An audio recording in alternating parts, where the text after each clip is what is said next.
नमस्ते, मैं राकेश खन्ना मिराए एसेट शेरखान की तरफ से आप सबका कमोडिटी पॉडकास्ट में स्वागत करता हूं। आज जिस कमोडिटी की जानकारी देने जा रहा हूं वो है crude oil. MCX crude oil price rising channel में हायर हाई लो फॉर्मेशन के साथ मूव कर रहा है, जिससे ये पता लगता है कि शॉर्ट टर्म ट्रेंड बुलिश है।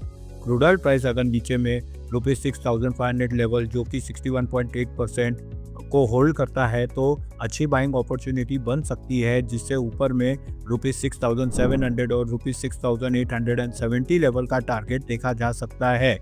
नीचे में इंपॉर्टेंट सपोर्ट ₹6,300 लेवल पर दिख रहा है। अगर ब्रेक करता है तो ट्रेंड रिवर्सल हो सकता है। एमएससीडी इंडिकेटर ने पॉजिटिव क्रॉसओवर दिया है। धन्यवाद।